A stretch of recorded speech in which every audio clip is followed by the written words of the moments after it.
Yo, welcome to Speed Lab. We're back with another one. Been a little while. End of season got crazy, but the season's over for us now. So here I am with all you. We're going to be reviewing some live film. We got some long jump film today. We have some block start film today, some 400-meter film. So I'm excited to get into it. We won't be here very long. So let's get started.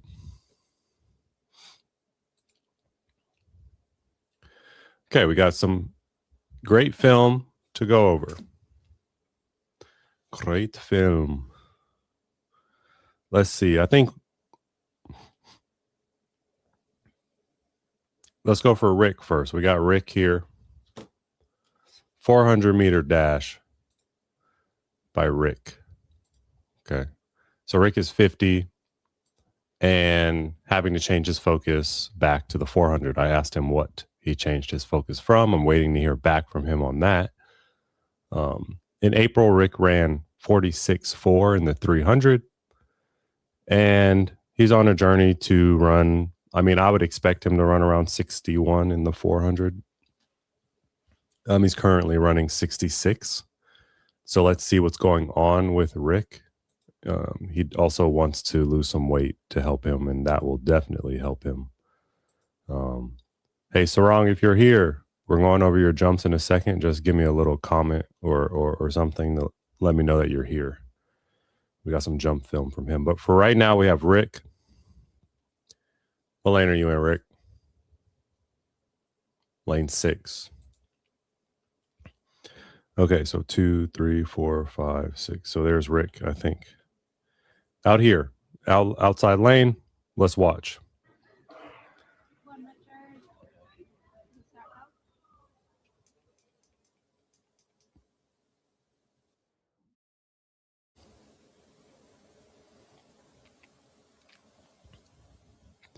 Sarang's here. We're going to get to you in right after this, Sarang. We're just watching Rick's 400.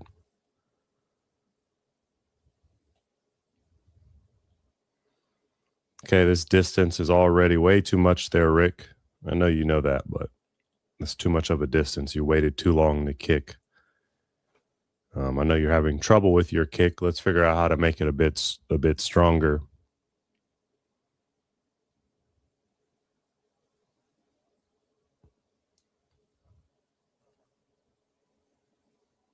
Grangemouth Sports Stadium? Where is that?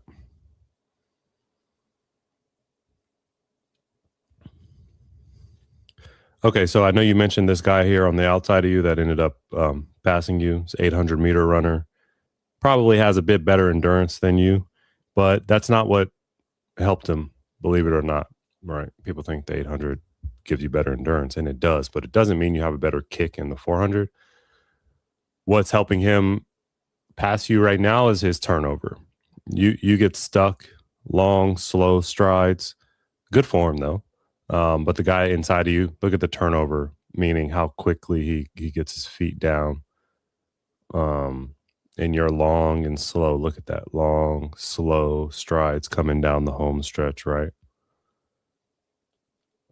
Okay, so let's see this. Let's see what happens here. Okay, not a bad start by you. The guy in the yellow comes and gets you pretty fast there. Does he end up winning? Yeah, he ends up winning the race. Looks like a strong sprinter. I wonder what his time is.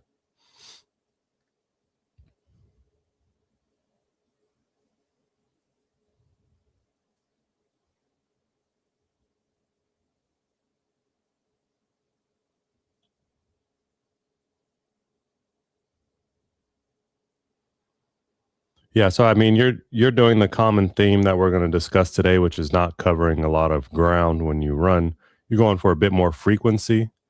Look at how much ground your competitors in front of you are covering. They're just slowly pulling away, slowly pulling away. You guys' stride frequency is fairly similar, but they cover ground much more efficiently than you do. Look, you guys are pretty much, and I'm looking here, right? The guy in the yellow is kind of in his own race, but the guy in second is definitely working hard to get him. But you guys are a little bit step for step. Actually, second place turnover might be a little bit better than yours, but covering ground, right? What I mean by that is look at the distance here. Let's see if we can see the distance. Okay, so this is where his foot is taking off of. Oh, that's not a good example. So he's going to cover about that much distance. That also may not be that clear. But Rick, you're just kind of falling onto your steps, and you're not really sprinting. To be completely honest with you, it's more like a stride or a fast jog. Although it looks very nice, it technically is not sprinting. It's more like a stride.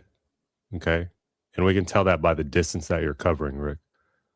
Hi, Aram Siddiqui. Hi.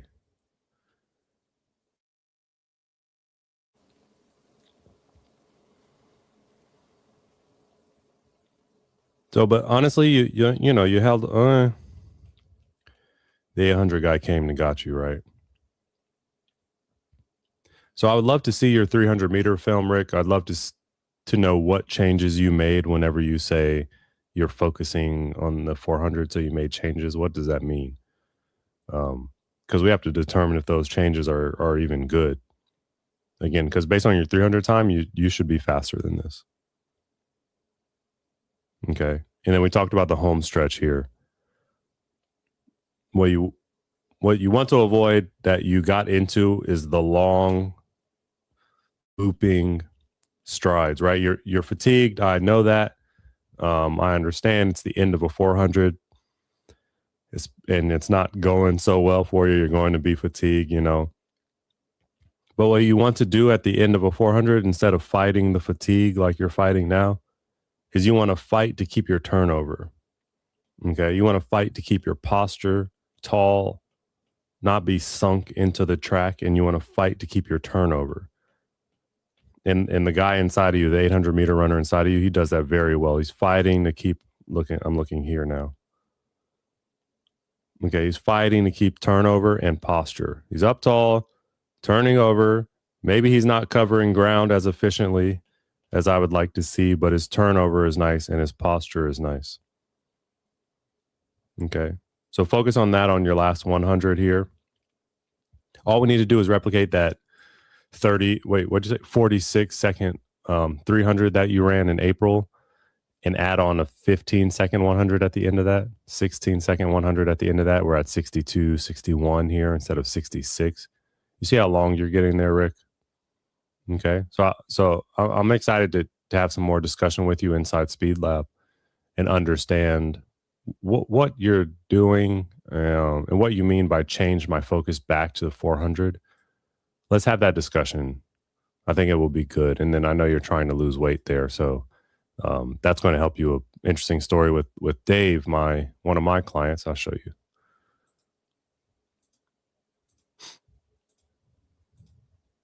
Where is he? Okay. So this is Rick. That's who I've been talking to.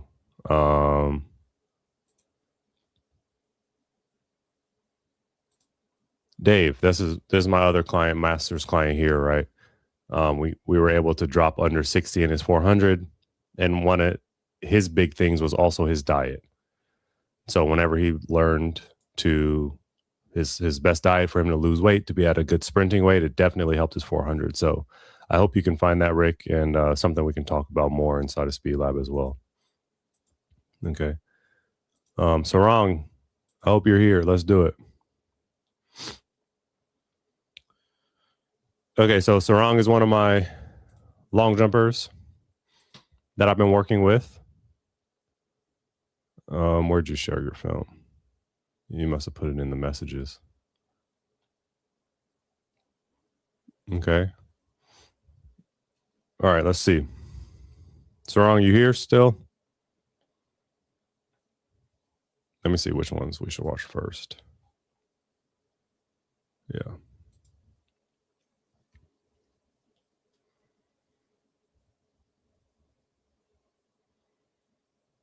Oh, nice. Much better landing. Okay, this is what I need to see that takeoff. I'm going to go to the other ones and see if I can see it better. Good takeoff, better landing than what you've previously shown me. Let's see if we have any of yours. There's Casey. We're going to review some of your long jump footage in a second. I'm just trying to see if I have any of Sarong's old footage because it's really a big change that he's making. I don't have any.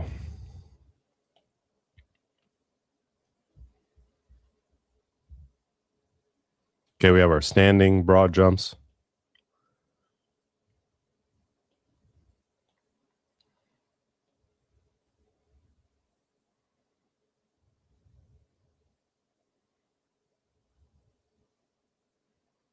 Okay, so when your hands go up like this, your knees also have to be up like that. You see how your hands are dropping? Excuse me, your knees are down here. I need them up here. When my hands are up in the air, I need my knees up as well, right? Why? Well, I'll show you why.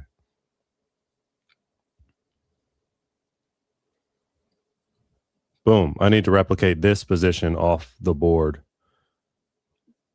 when I do my standing long jumps. Okay, Sarong? I need that position to be replicated, and right now you're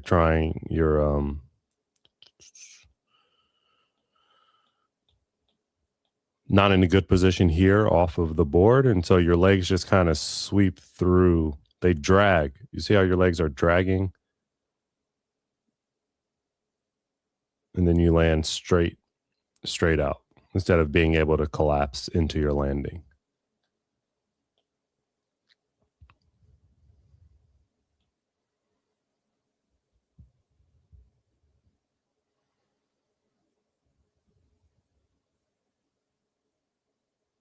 Not bad. Lean back a little bit there. Actually, a lot of it in the air. Sarong.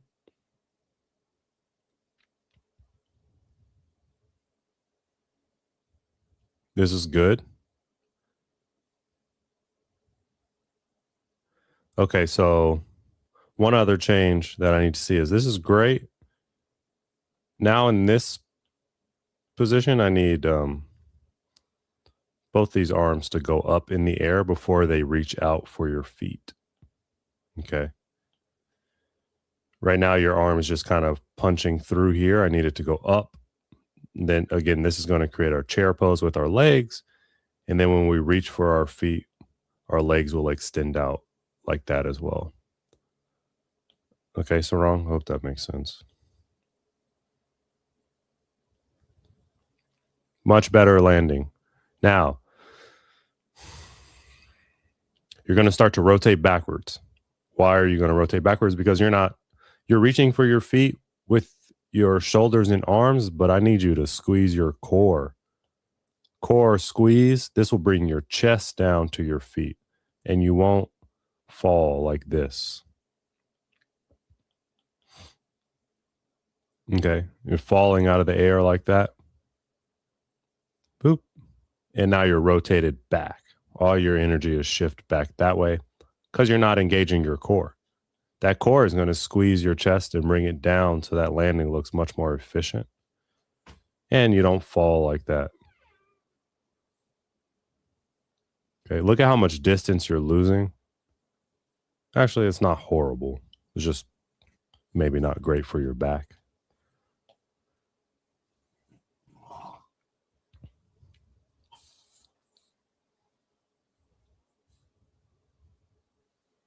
Yeah, same thing here.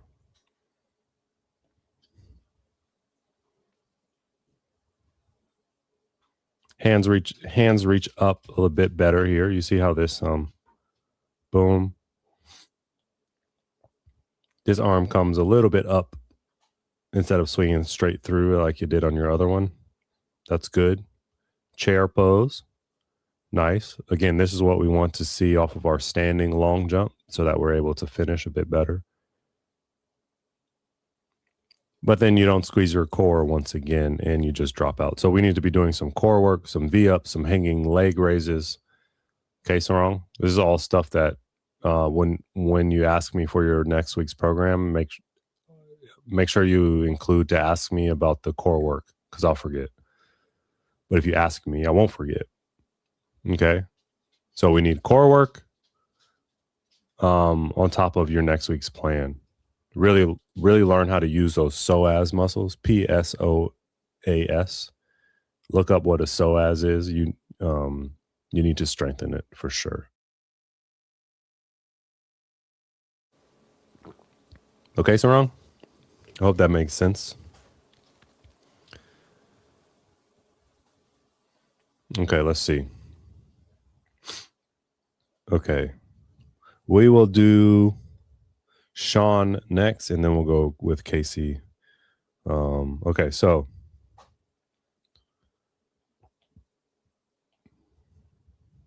this is who we're looking at. Actually, I can do this. Oh. This is who we're looking at. His name's Sean.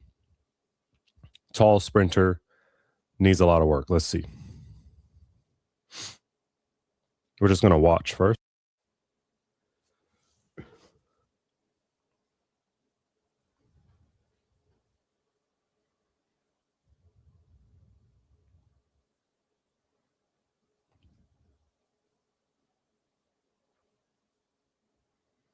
Okay. So, I mean,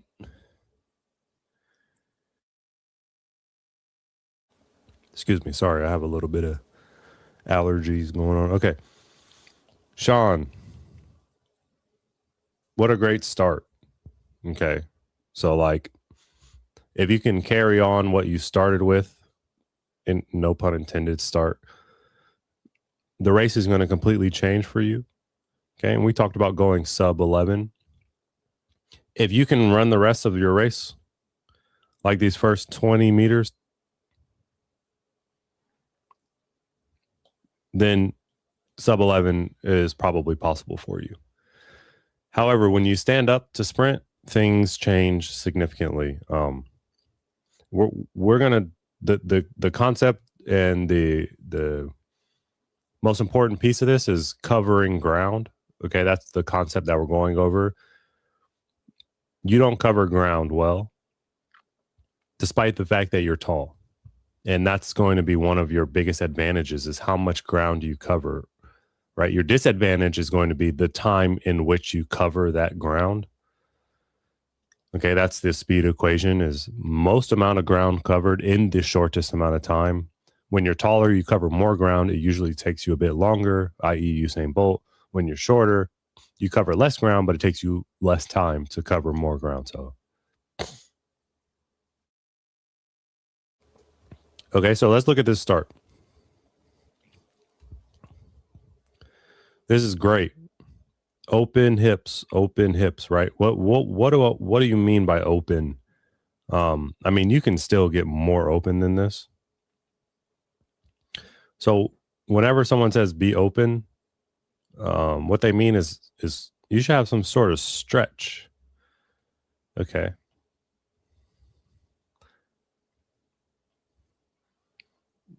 That hip flexor, where's my thing not working? That hip flexor that's pushing off, you should feel some stretch inside of there, right? That's what running open means. Okay. Now, the person next to you, you got a horrible reaction time. Like, watch this. I thought you false started, but you and everyone else in your race actually got off normal. The person next to you didn't move at all. You guys are already going. He's still down in his blocks. Okay. But he's going to end up coming back because of how much more open he is than you are with his stride. Okay. And look, you can see it here.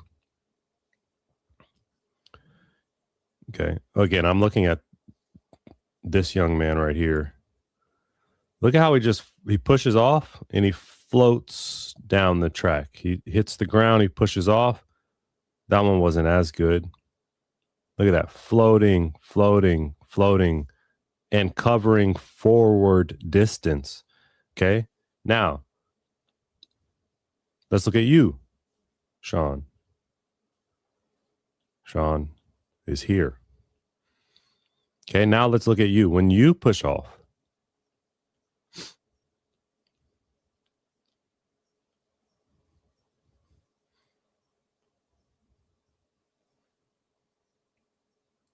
okay, not bad. Not bad. Float, but look at how it stops, how you stop floating down the track now. How small you are. And not open. And what do we mean by not open? Look at this hip. Okay. We're looking at this hip right here. No stretch. No stretch on the hip. You're not covering any ground. Okay.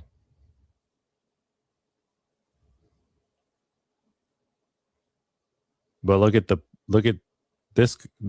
This is the exact difference that I'm talking about with the guy that ends up coming to get you. Look at the stretch on his hip. I'm looking at his right leg right now, right? Nice and open here. Now let's watch you. Okay, same leg. You don't get too bad, actually.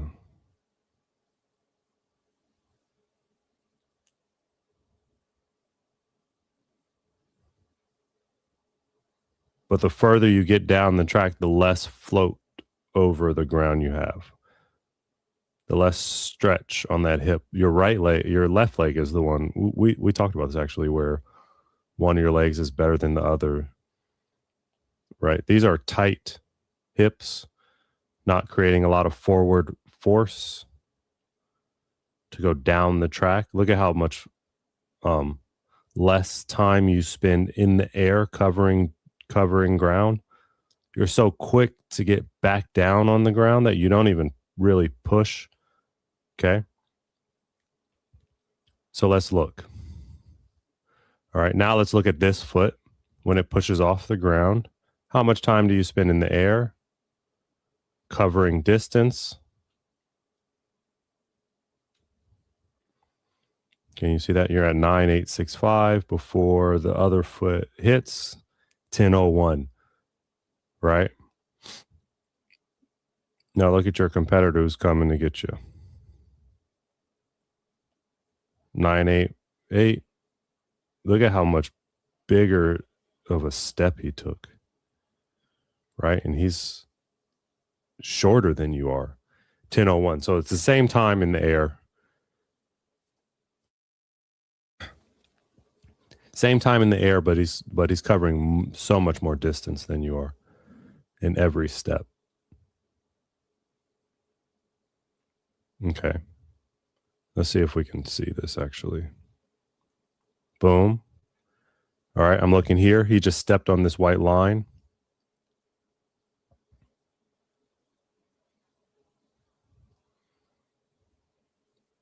Boom. This is how much distance he's covering in one stride. All right. Now let's look at Sean. Okay. I'm looking, where should we look? I'll look here. Okay, so you're a little bit in front of the white line. And so you're covering this much distance. You were like right here. I'll do it a different color.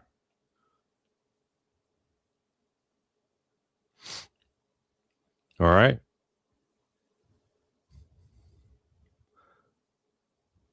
Be honest, they look kind of similar. I'm not going to lie.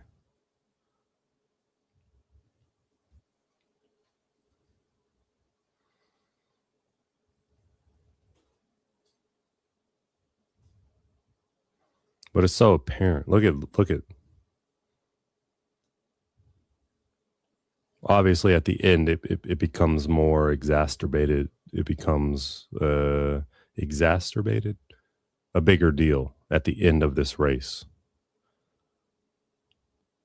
You're kind of scooting along, not really sprinting. You need so much more upright sprinting work, because every video you send me is a block start. So it's no wonder that this is the best part of your race, when every video that you send me to review is a block or an acceleration. You don't send me any upright sprinting videos, I believe, because you don't do any. And that's a problem. And this is the reason that it's a problem. Because when you get to upright sprinting, you don't know what to do. Jackie Holbrook, what's good?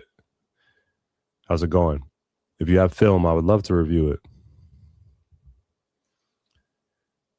Jess Golden, yes, I do. Do you review film from people on YouTube? Yes, I do. Yeah, he's definitely fast, Jackie. He runs 11.5, 6. He wants to get sub 10, right? And he's a tall kid, so tall athletes have a bit more trouble learning their body. And I think that's part of the thing for Sean. It's going to take him a lot longer to learn how to fully utilize his stride length with his speed. But once he does, then not many people will be able to beat him, right? You take a Usain Bolt, you take a Gout, where they're very deliberate in how they train and how they learn how to run fast by going slow with a full open stride and then speeding it up, rather than thinking that speed is about how frequently you touch the track. Speed is about how much distance you cover in the shortest amount of time. And Sean's biggest problem here is that he touches the track a lot of times, but he doesn't cover any distance. Like right now is like a big problem for him. He gets smaller and smaller and smaller as the race goes on. That has a lot to do with strength. It has a lot to do with impatience inside the race, and impatience in training, and trying to have it all at once. And you can't do that. So it's going to be a longer journey than you're expecting, Sean. I can guarantee you that. But you just keep working, and the payoff will be greater than you think it will be. I can't guarantee that, but I believe it to be true. So I hope that helps, Sean. I know you're rushed to become the fastest person in your region, but to be honest, it's going to take you more time than you want it to. Achieving big goals, achieving anything takes longer, costs more, and is harder than you expect it to be every time. And so you can't rush it. M9, and my record for the 100-meter dash is 27 seconds. Nice, Jackie. I don't know how that ranks against 9-year-olds. I don't review many 9-year-olds film. So, but Jackie, take what I just told Sean here, which is that it takes a long time to develop speed. People underestimate how much time it takes.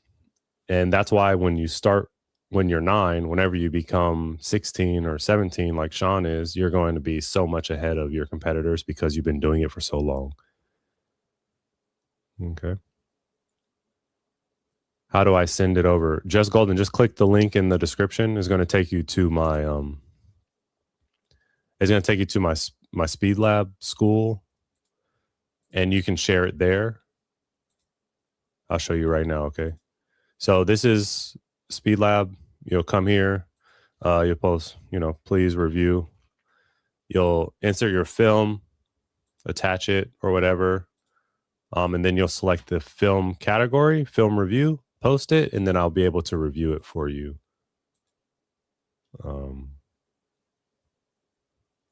Okay, Just Golden. It is fast for 9. Great. I mean, if you have film, Jackie, and you ask your parents if you can send it over, yeah, you're gonna have no problem starting at 9. Like, it's like many other, like I learned this analogy that learning a sport is like learning a language. And when you start when you're young, you get fluent in the accent as well as the language. When you start when you're older, you might become fluent in the language, but you'll never really get the accent down. And that's like a perfect description for any sport, right? Like when you run track, when you play, I used to play basketball as my first sport. And I have the language of basketball forever for someone who started newer, but I didn't have the language of football. I went to a massive football high school and I didn't have the accent as much as I was learning the language, if that makes sense.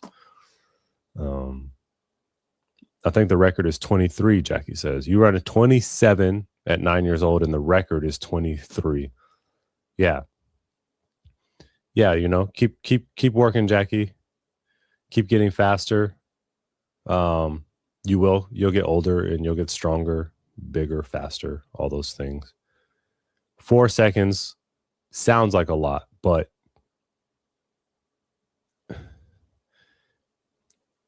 it's not too much. I'll say that. Because, right, the faster you get, the harder it is to get faster.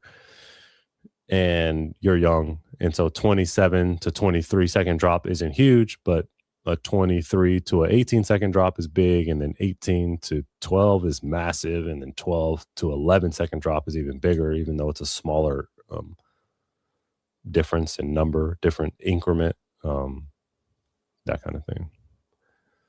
All right, Jess Golden's going to send some video, so hopefully we can review that for them. All right, that was Sean. He's really wanting me to review this film, and so I'm trying to.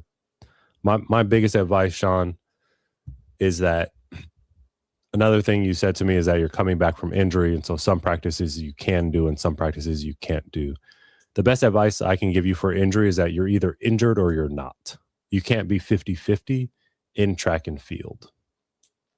You're either able to do all the workouts or you're injured, because inconsistency will not get you faster, and running on an injured body part is just going to keep it injured so that you never get healthy.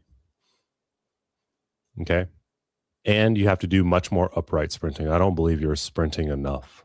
You don't have enough volume under you. You like, this footage says to me that you don't have enough experience sprinting, period. So go sprint more. That's not the advice that you probably wanted to hear. You probably wanted me to tell you like arm swings or like, push or something. But the truth of the matter with this video footage, especially with your start being the way it is, you just don't have enough experience sprinting. And you have you do way too much starts. That's my advice, because this looks beautiful. Excuse me. I'll change that actually. Not that you do too much starts, it's that you don't do the same amount of upright sprinting as you do starts, which is why your start is the best part of your race and then you fall apart. It's because you don't do enough upright sprinting. Okay? So that's my advice. Not what you wanted to hear, but that is the truth. And the truth is not always easy. Okay, we're going to Casey. All right. Okay, Just Golden, when you get a chance, just send that over. I might have to hop off before you get a chance to do that, but I will review it. It's Monday, probably Wednesday, or tomorrow's Tuesday, or tomorrow. Okay. My track season is over, so I have so much more time to spend with you all, because my track team is demanding, but they're awesome. So, that's how it goes. Okay. Casey. Now, I reviewed some block starts and footage from Casey. I'm going to review some more jump stuff from her, because there's something that I saw here that I think we can fix. Wait, I will time my 100 now, and I will tell you my new time. Okay. Sounds good. Let me know, Jackie. I guess Jackie's at the track working out right now. Jackie, if you're with your parents, ask them to film it and then send it to me, and I can help you a bit more.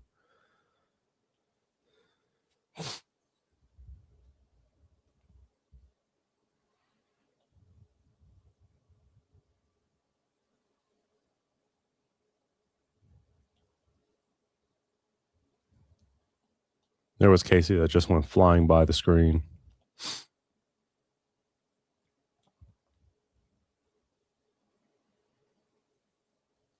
Okay. So these are awesome. Thank you. Full approach jumps or pop-ups as we call them.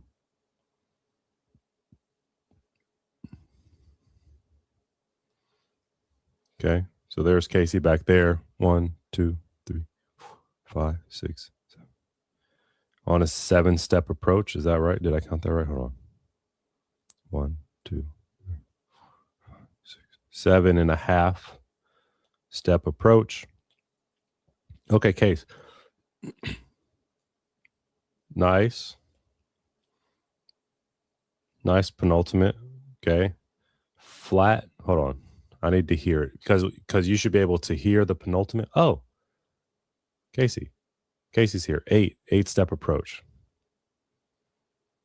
You start with your right forward, but you jump off your left, right?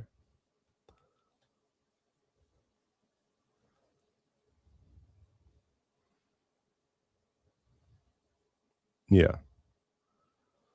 So I count that as 7.5. Because that's technically 1, because we count strides. But tomato, I guess. Okay. So let's hear your penultimate, because I need to be able to hear your penultimate. Let's see if we could do that.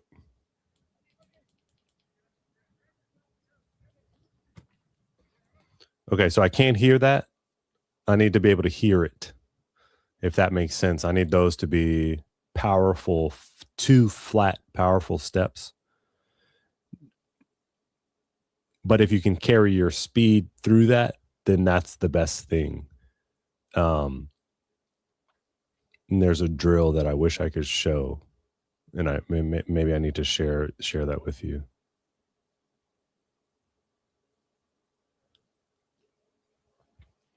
Okay, flat right foot.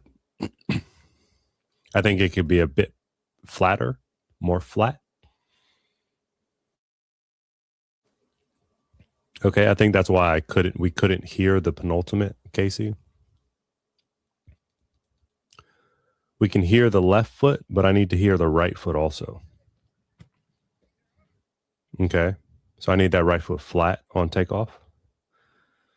Again, there's a drill that I will record at some point and share with you. I got to get that.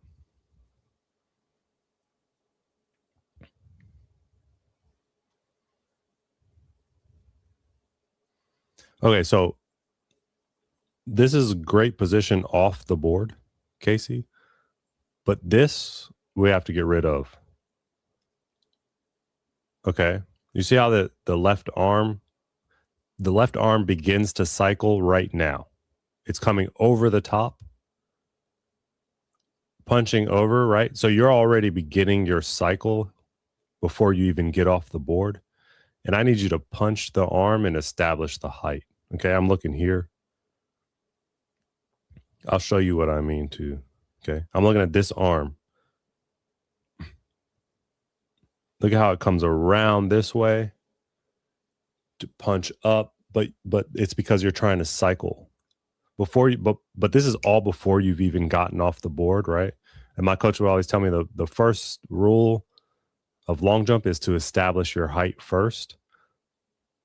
A part of that comes with the penultimate. A big part of that comes with the penultimate. Another big part of that comes with what you do with your arms off the board.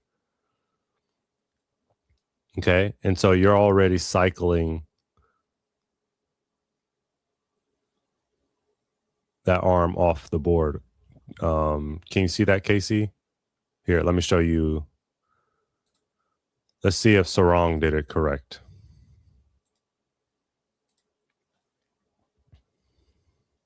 Let me see if you did it in let me see if you did it in another one of your videos first.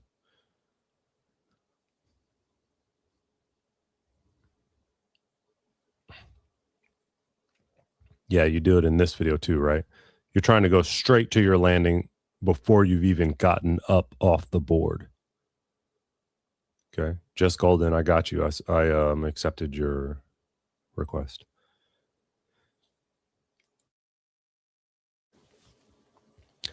All right, Casey, let's see. Let's see. I have a video I know is correct, but let me see Sarong's first.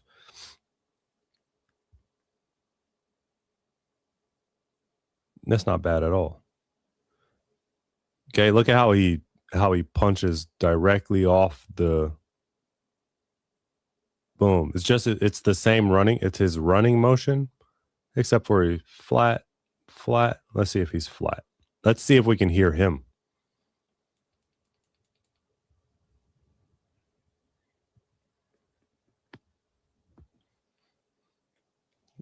There was a lot wrong with that penultimate step. I'm not gonna lie.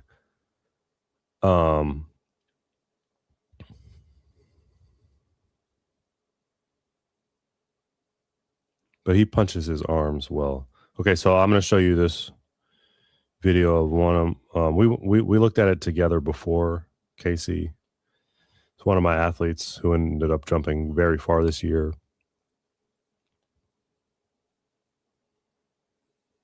Boom.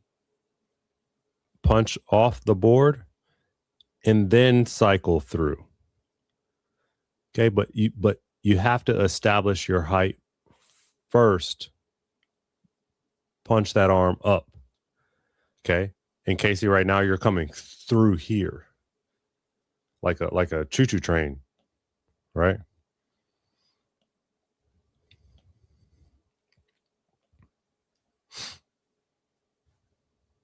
Does that make sense, Casey? If you're still here. Look how it comes up over the top. You see the difference there? So before you've even taken off, you've begun your cycling and your landing. Right? And I know it's because you spent a lot of time working on your landing recently. And so that gets in your mind way back here. It's like, okay, I want to, I've been practicing my landing. I want to have a good landing. I know I need to see my feet. I know I need to reach for them. And so what happens is before you've even established your height, as you're running down, you're thinking about your landing. And so you go straight to your landing. But like I said, the rule number one is to establish your height first. That arm has to keep running off the board, run off the board, punch through. Don't cycle over. So boom, after you've gotten here, where should we be at? After we've gone here, now we can begin our cycling. Only after you started going up in the air. Okay. Casey, I hope that makes sense. And I hope the comparison video, look.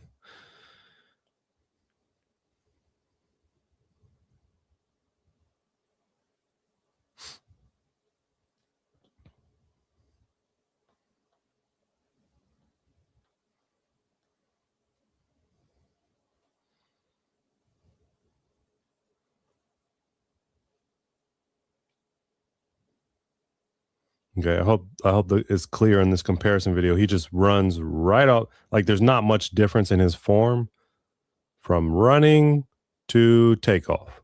It's all the same arm motion. Boom, boom, boom, boom, boom. It's just powerful. But you change your arm motion up on that last second, right? Arm comes over the top. Right? Now we're killing all of our speed coming off of the board.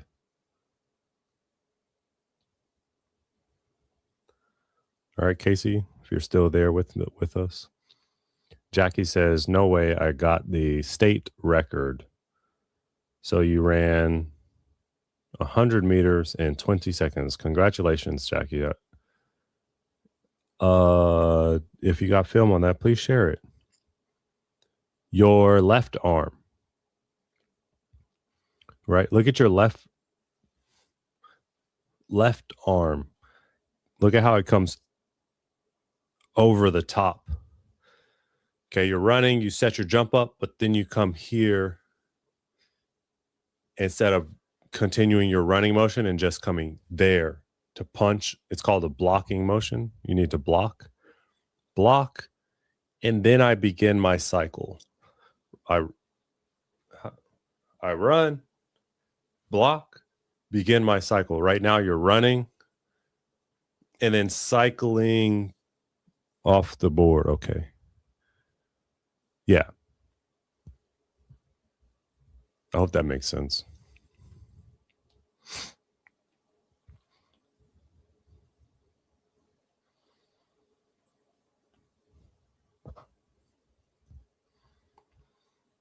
I hope it not only I hope it's helpful. I mean, this one you did not do that, right? But I when was this from?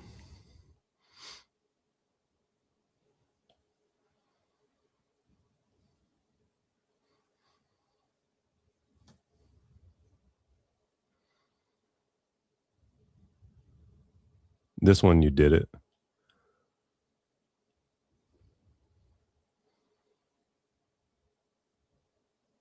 This one you did not do it. I wonder if this was from a short approach or from a full approach. Because this one is correct. Okay. Because you just run. Excuse me, sorry. This one you run off the board. Let me see. Yeah.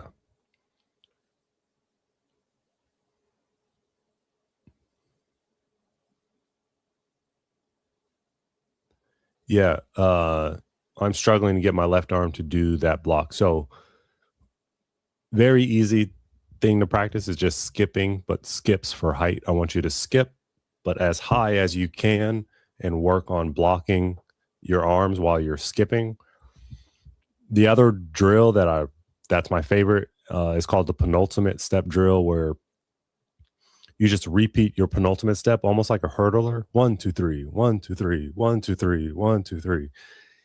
It's one that I probably have to show you how to do like in a video myself.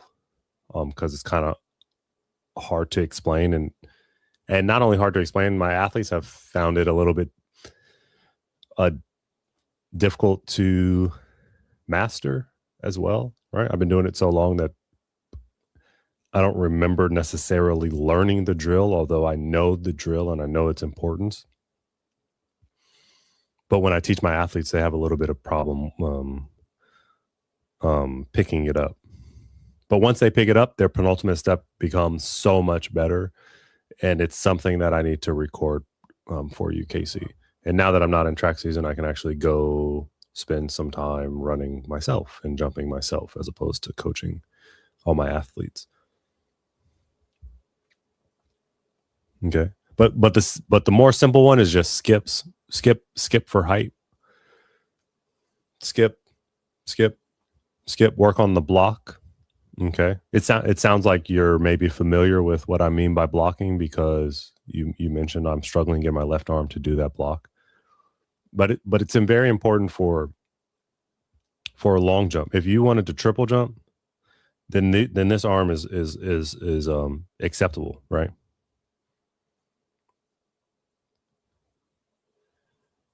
Yeah. You do the skips for warm up or the penultimate drill? Skips for height. Yeah. So pay attention to your arms while you're skipping for height and really punch them through to try to get you higher, right? Try to actually take less, rely on your legs a little bit less and rely on your arms way more, and see how you're able to use your arms and what's going to keep you skipping high in the air with your arm motion. And those are the arms that you need to come off the board. They just have to be sprinting. Okay, I have to be sprinting down the runway, and then on my penultimate is just still sprint arms, but it's boom, boom. And then they come around or they hang, whatever kind of style you're doing. But they just can't do that. They can't be running, and then they can't come over the top like this during takeoff, which is what I see. I just did it very exaggerated. You don't look like that, but that's what I see, is you coming around here.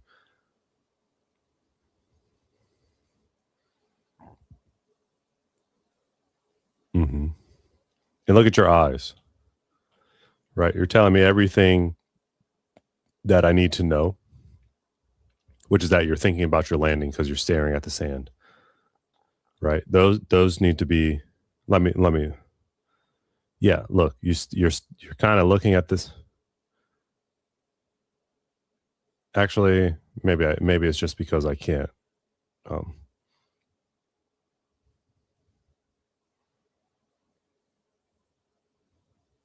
Yeah. I don't know if what I'm saying is true or not. I just make sure that you've right. Remember, so this is another thing that I have to teach my athletes, which is where's that one?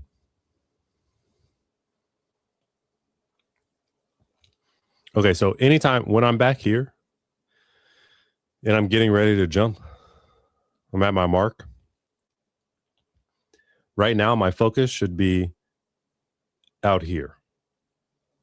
Kind of difficult to see that. Let me choose a different color. Okay. I need to pick a point that's past the sand, but that's 45 degrees in the sky, and I'm jumping that way. But my intention is even from way back here. From way back here, my intention is to go that way. My intention never is to go into the sand. Right? And this is a correction. Like early in the year, I actually, like, as a coach, I will stand back here with my athlete whenever they allow me to, because they don't always allow you to at the meets. And I will make sure that they set their intention. I'll ask them and force them to pick a point that's past the sand and 45 degrees. And that's where you're running to. I need you to be aggressive and bring speed and bring height off the board to reach that point. Okay. Then that's going to shift all your focus from the sand to the point that you're looking at, where our body will always follow our eyes. Okay.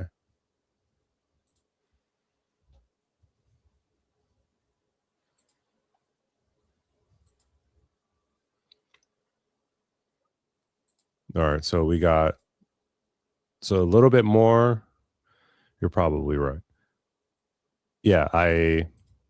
The challenging part about the online stuff is that I need to be able to correct your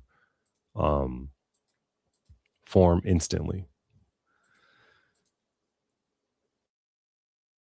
The next time you go out there, I need you like to punch those arms.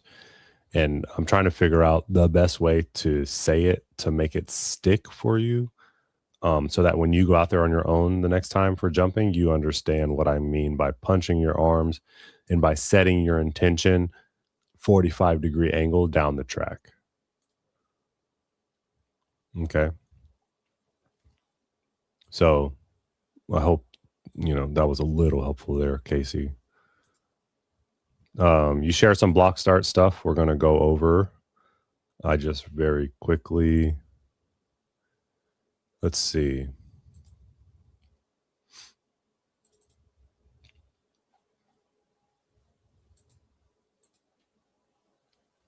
I'm trying to find.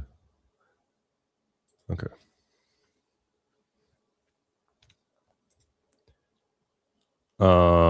Just Golden, are you still here? I got your videos.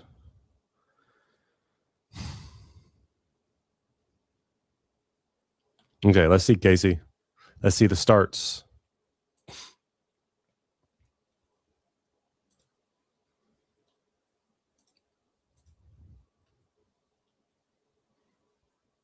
All right.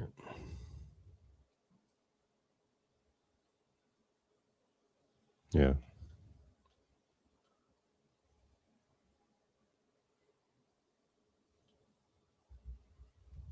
Is this the correct day?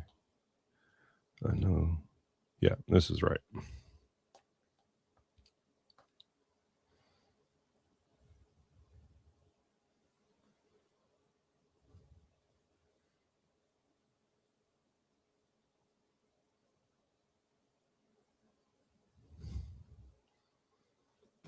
All right, Just Golden, I'm gonna get to you in a second. Yeah, nice. These are nice. This is great. I wasn't even zoomed out. Great example of covering distance. Okay, this is what Casey, I know we discussed this a little bit on the last live stream here. So much better covering distance and accelerate. You accelerated all the way through this drive here.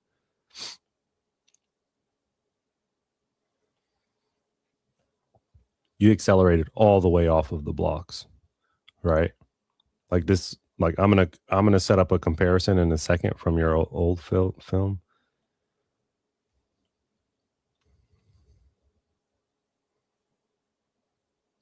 Nice push.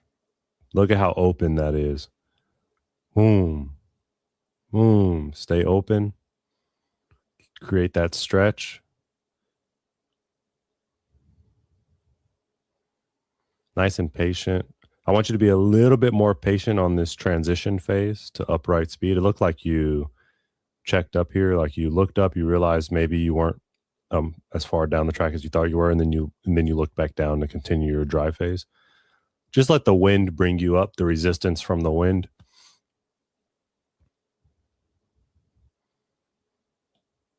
But I'm excited to do this. Watch this.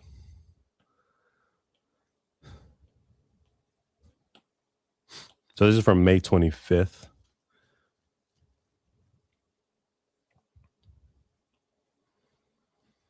And the right one is from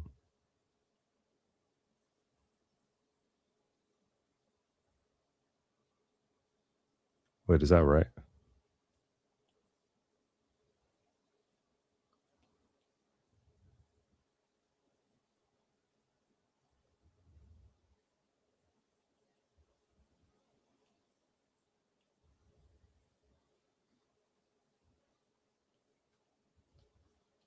Yeah, I think that's right.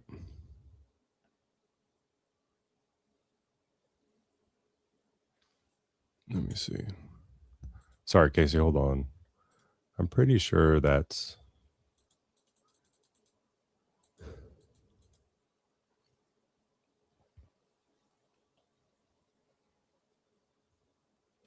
I hope I'm looking at the right one.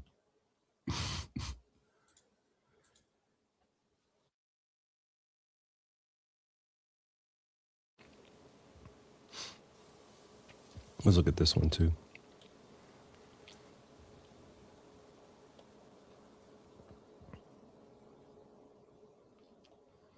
Nice block position. Yeah. I'm a fan of these, Casey. Have you competed recently? Have you gotten any a chance to implement this in any of your races?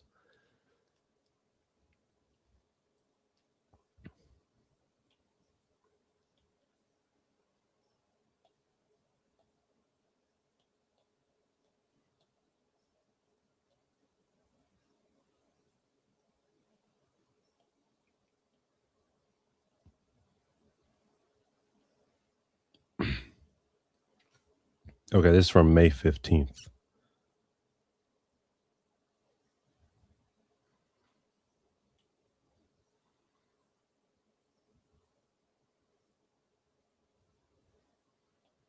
They both look kind of good, I'm not going to lie. Not yet, June 7th. Okay, good luck. Let us know how it goes. Just be patient, run your own race. Okay? Like when you get there, I feel like this is you know that this line is 10 meters, right? And these triangles are probably 20 meters. So, when I get to the track, I know that I'm driving, we'll call it like down here somewhere. I know that my drive phase is all the way down there. So I'm going to stay patient in building my speed and being open, just like you were here, all the way to the green. Boom, boom, boom, boom, boom, boom. Set your race up for down the track, and things will go well.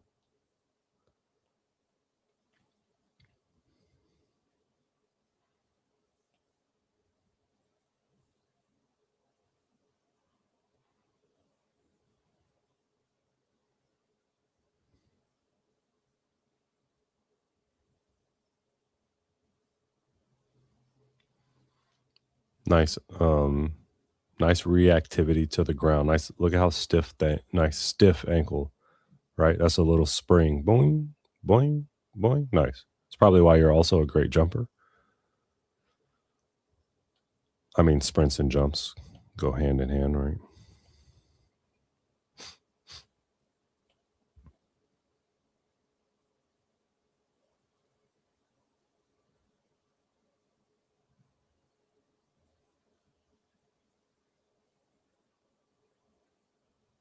Nice arms.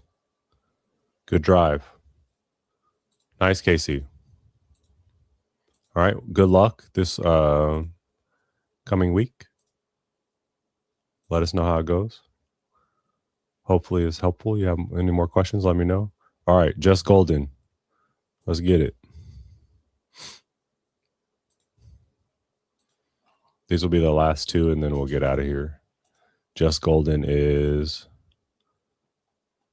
actually Anthony Richardson. Anthony, welcome to Speed Lab. Thank you for joining. And let's go over your film here. Anthony, what do you run? What times do you run? No problem, Casey. Thanks for stopping by. Please continue to share more. I'm having a lot of fun reviewing them, and I hope that it helps. Just Golden, what events, what times are you running? Let's look. He says, I'm in the middle, gray sweatpants. All right. So this is him. You're on a team too, I guess. High school, maybe, I'm assuming.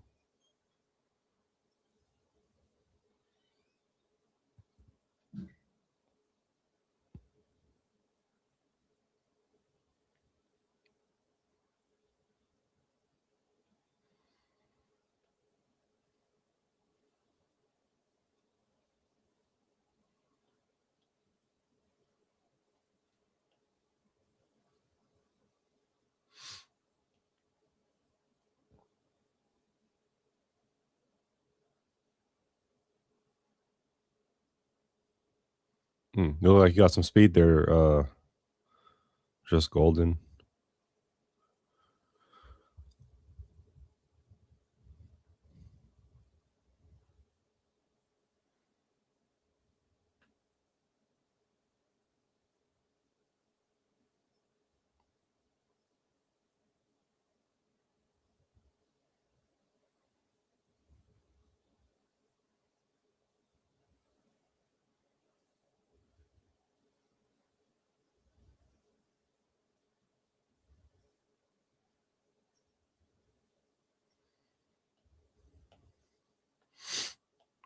These look nice.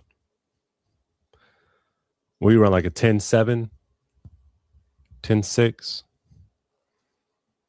Do you even do the 100? You do the 4, 200?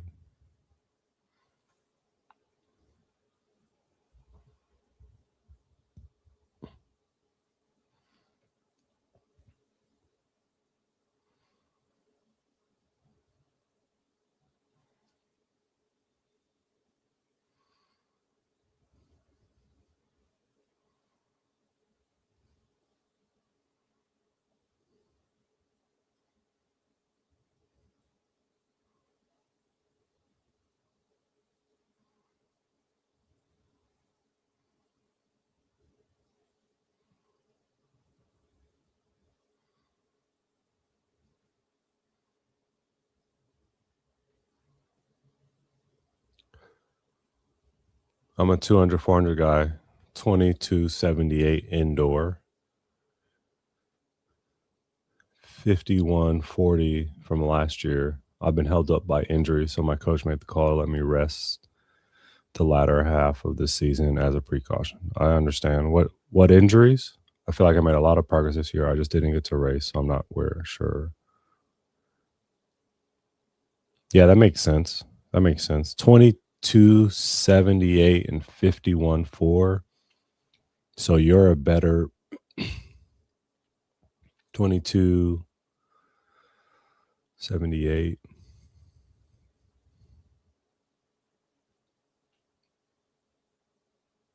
$24.78 plus 26. Yeah, 51.5, 51.4. That makes sense to me. You don't have any 100 times? What? You hurt your hamstring? Hamstring strain. I was able to train on it, but I had to sit out based on how I felt. Yeah, so that's tough. It's the same advice I just gave Sean, right? Which is like track, man, it's so hard to perform. Like, consistency is a killer in all things great. Not being able to train is so difficult when you're training for speed, and you're limited based on injuries. Track is not one of those things that you can do 85%, not even 90%. If you're not 95, 100%, track is very difficult. Unlike like basketball, football, you can kind of get away with being 90%, 85%. Because when you stand up to sprint, like, those hamstring injuries will come back to get you. I wanted to say I see maybe a tendency to overstride a bit, right? Which could lead to hamstring strain. I think you're fortunate you get to train with what appears to be fast teammates. That's such a big part of the battle. I'm a rising senior now. I ran 11.5 as a freshman, but I've been stuck in the 51 since freshman year. Yeah, that's not good. You look faster than 11.5 to me. I mean, well, you ran it freshman year. Now you're a senior. So 1070, 1080 is probably a good guess. 1080, 1090, 1080.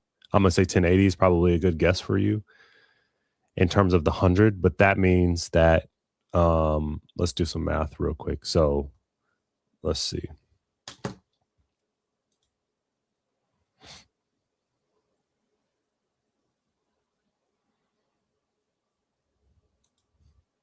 Okay, so if you run let's say 11.5, okay, just for the heck of it. 11.50, that's going to be 23.0.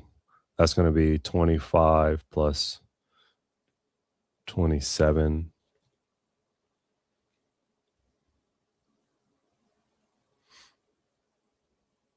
is 52, right? And we know you run 51, so it's around there. But this was freshman year. Now, so for boys,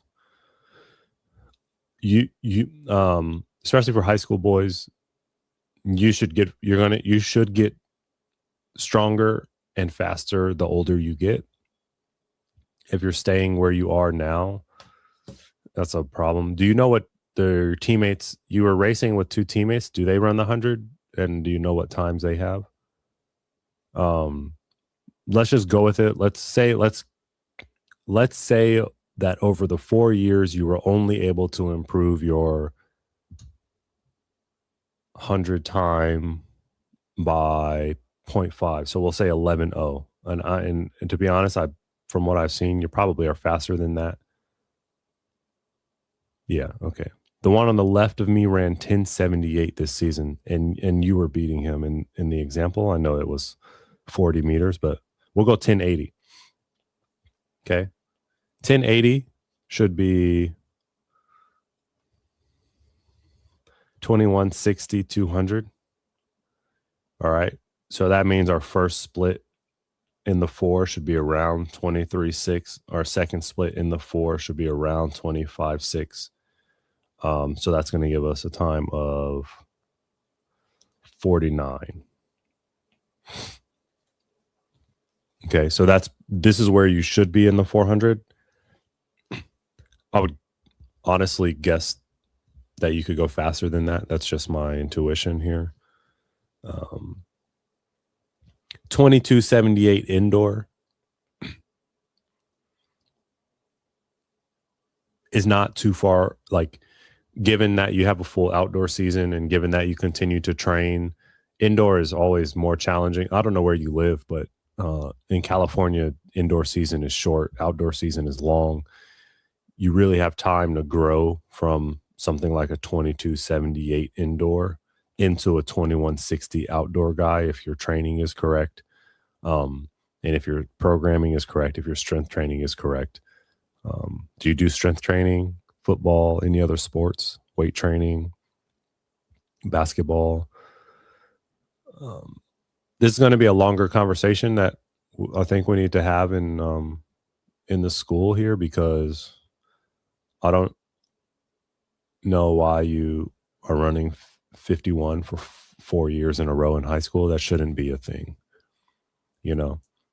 Like I mean, obviously you know that because you're here asking for help, especially at, guys they reach maturity a little later than girls, and so they get an influx of like these. Yeah, we have weightlifting program. Yeah. Do you have film of your 400s? And then my other question would be like what you're training 350. Yeah. Other than injury, I'm not sure why you would still be stuck at 51 since freshman year. Like unless you've been injured every year, which could be a possibility, which again needs to be that's a different discussion. Yeah, share your film. I'm gonna go over it next live, which will be this week sometime. But share it. Maybe post a comment on your original comment. And you know what? Also give me an example of what a week training, like if you can give me 30 days of training, that will give me great insight. But if you can only remember a week of what your training would look like, why don't you provide that? I don't know how much freedom you have inside of your high school program. I doubt that you have much freedom to like do what you want to do as far as training is concerned. But sophomore year, I got hurt in December and had to sit out 3 months. Yeah, that'll do it. Is it always hamstring injuries? This is what I'm trying to tell Sean too. Inconsistency in training is your biggest enemy. It's your biggest enemy. And so when you have injuries and you try to push it, but like you're kind of on the fence. And so for 3 months in a row, 4 months in a row, you're kind of okay, kind of not okay. That's just way worse than like sitting out for 2 months and then training hard for 2 months. Yeah, go ahead and give me that rundown of how your training goes all season inside of school, and I'll try to help you. Because you should be around 49 would be my guess. Maybe even 48.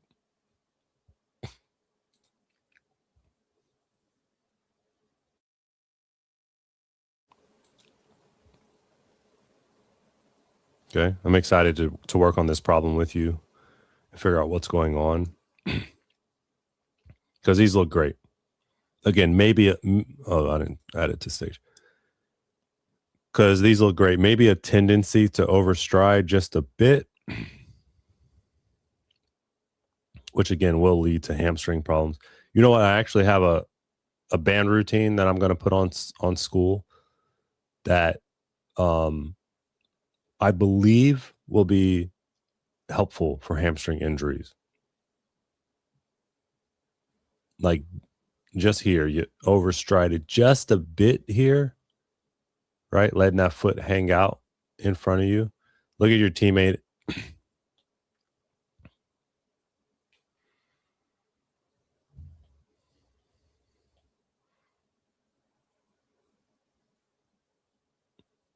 Right? Look at where you're hitting here.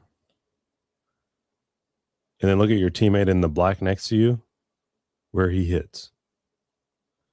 Way more under center of mass. Okay. And so this definitely can lead to some hamstring problems, what you're doing. Although these look fine. I think that when the pressure is on, like when you have your teammates here next to you running, when you have that, you're going to reach out there and you're going to really try to go. And you're definitely beating him, right? And he runs a 10-7, 78.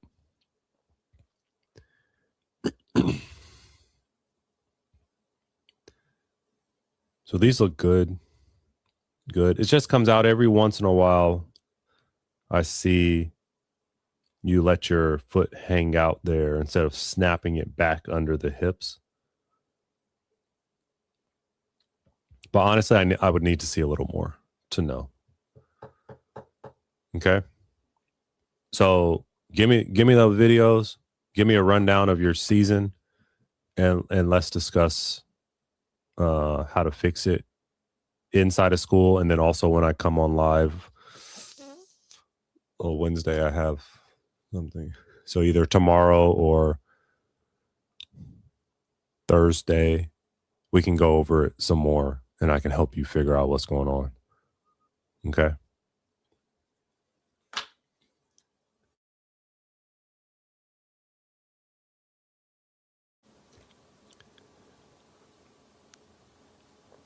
In the fall, August, we do cross fields, turnarounds, 400 hills.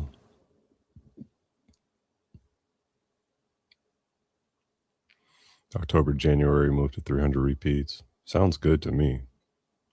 400 hills, that's crazy.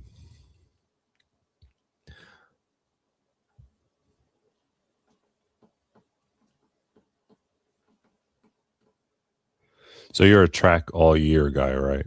August to September. You start early. Is your season still going there? That's a long season.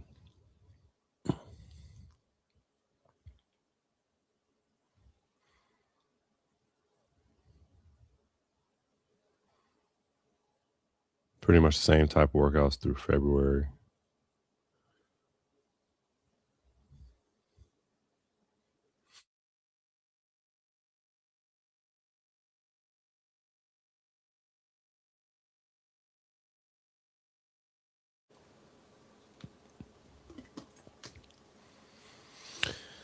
Yeah.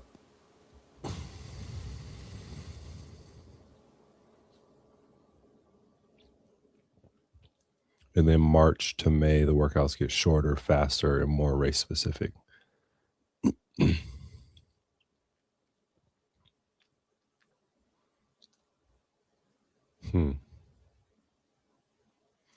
Yeah, this is going to be a more in-depth conversation, Anthony.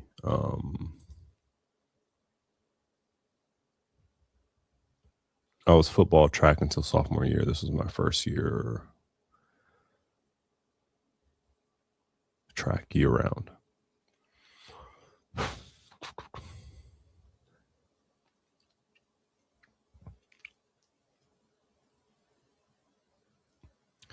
Yeah, I'm going to upload this band routine that I really enjoy and is great for your posterior chain, including your hamstrings and glutes and calves and Achilles. Let's see if it helps you at all. I'm getting the impression that your workouts are generally okay. You're following a great pattern. August, September, crossfield, turnaround, 400 hills, 1 Excel day. October, January, 300 repeats, kind of through through February. Then March, May, workouts get shorter, faster, and more race specific. That sounds great. Like the only thing that I can think of is that if you get hurt every year and you have to sit out, then that will definitely impede your progress. You're in high school, so injuries happen, but probably shouldn't be every year. So you got to start looking at how you weight train. You got to start looking at how you rest and recover. This means sleep, diet. This also means how much time in between reps and sets, how many reps and sets you do. It also means how you train leading up to big competitions. Okay, you probably shouldn't be doing 350s as you lead up to big competitions. The biggest challenge as you get closer to the I said big competitions like 6 times in a row. The biggest challenge as you get close to big competitions is how fresh you can come into the meet, and can you come into the meet injury free, right? Because everyone's pretty much at this point, when we talk about April, May, a lot of athletes are dealing with things around this time. And so really backing off of the workload is going to help. So think about it think about if there's a season in which you always seem to hurt your hamstring and why that might be the case. I also dealt with a ton of hamstring problems. For me, it was because I was sitting while I ran instead of standing up tall. And now that I say that out loud, like you might have a tendency to strike in front of your hips, which is going to also lead to hamstring injuries as well.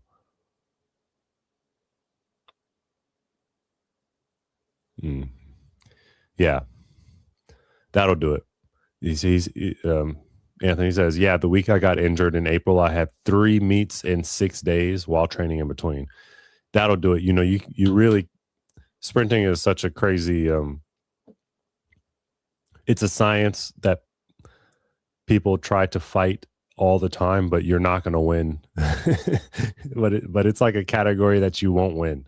And I have to convince people all the time, like, yo, you're doing too much. Like, that's such a big problem in the sprint world and sprint community and athletic community, and all my football guys that do 7 on, and all my soccer people that go to soccer practice after sprint training, and my basketball guys that want to train every day. Like, I forgot to mention that last meet of the season, I split a 49-0, but then it was a wraps for the season. Yeah. You just need more time without injuries, because we did the math on you, and you should be at 49. And for me, a split in the 4x4 to a certain extent is our capability. We have the capability to run those splits in the open 4. We just need the right competition to make us do it. A split is generally faster because you get a running start. The exception is the first leg of the 4x4. But again, if you split a 49-0, in my opinion, if you had the correct competition, the correct rest on the correct day, you can run a 49-0 open as well.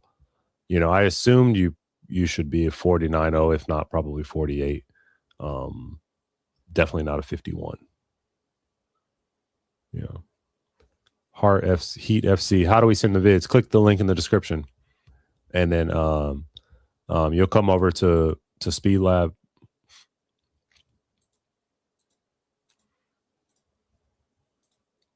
You'll come over here, okay, and just like Anthony did, you'll type in something, acceleration from blocks. You'll come here and you'll type in help, please, and then you'll post your video, and you'll select category of film review, and you'll post it. I'll get it, and that's how I'll review your film. Yeah, Anthony, send over the 400 film. You don't. I mean, just do it before tomorrow, and then I'll watch it, and I'll like respond to you in chat on school, and then the next time I go live, which probably will be tomorrow, I'll go over it. Okay. But yeah, I still want to see that 400 film, and let's start to figure out why. I mean, I think the biggest why for you is why you haven't run faster is your inability to train consistently. Consistency beats a lot of things. I want them both. Yeah. Would you like a 49-0 split or an open 4 from last year? I want them both, please. Okay. The more, the better, because we are virtual. And if we were in person, I would be watching everything you did from the warm up to the end of the session. So it all tells me things. So yeah, I want them both, please. All right. Yeah. All right. Thanks for stopping by, everyone. Anthony, thanks for joining. Casey, Sean, Rick, thanks for sharing. Okay, gotcha. No problem, man. Heat FC, go ahead and just request to join. I'll sign you in, and then you can share your film. Thanks, everybody. I'm out of here. I'll see y'all tomorrow or Thursday, but probably tomorrow. All right. Thanks. Peace.